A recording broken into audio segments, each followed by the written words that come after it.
Salut les amis, ici Sous533, toujours présent pour le rendez-vous calendrier de l'Avent Lego Star Wars. C'est très simple, aujourd'hui le 12 et on va ouvrir la 12e case et on arrive maintenant à la moitié du calendrier de l'Avent Lego Star Wars. Et oui, le temps passe assez vite et avant de commencer à ouvrir la case, déjà il fait un super temps.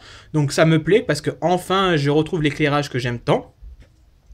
La deuxième, la surprise, hier on a eu un Star Destroyer, donc qui est bien une nouvelle version parce qu'il y a eu celle de 2012 et là nous avons une nouvelle version pour 2015, donc c'est plutôt sympa, comme quoi il n'y a pas que dans les versions 7 que Lego fait du remake, hein, tout simplement, hein, donc voilà, nouvelle version mini. Et donc bah voilà, maintenant c'est tout, hein, c'est tout ce que j'ai à peu près à dire, hein. On va tout de suite ouvrir cette case, on va pas perdre de temps. Et aujourd'hui c'est de la construction. Et on va construire un petit dépôt d'armes.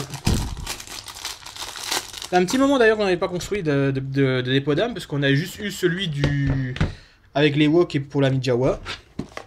Et là on va avoir pour la Stormtrooper et sûrement pour le soldat de Hoth qui doit peut-être prochainement arriver, qui sait, on verra. En tout cas je l'attends aussi celui-là.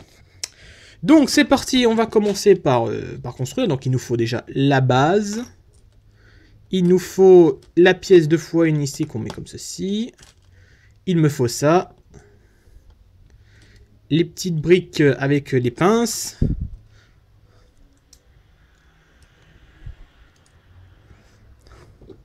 Voilà.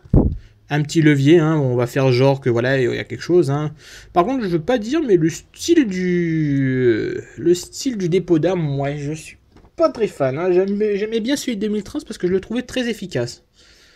Et en plus, il avait vraiment une bonne gueule, donc c'était vraiment un dépôt d'armes que je mettrais bien dans un petit bunker sauce Lego. Donc, alors ensuite, comme ça. Ouais. Même si je vais donner le blaster au Stormtrooper après.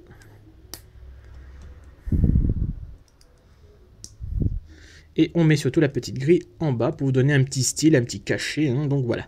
Donc voilà, je vérifie bien si tout est en place, tout est en ordre, donc voilà.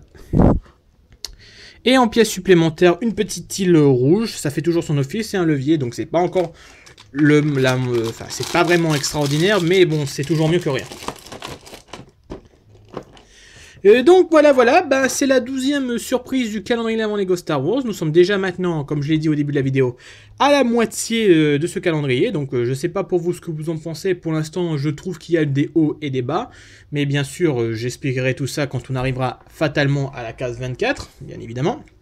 Sinon, n'oubliez pas que le 18 sort le film Star Wars épisode 7, que j'attends avec impatience, mine de rien.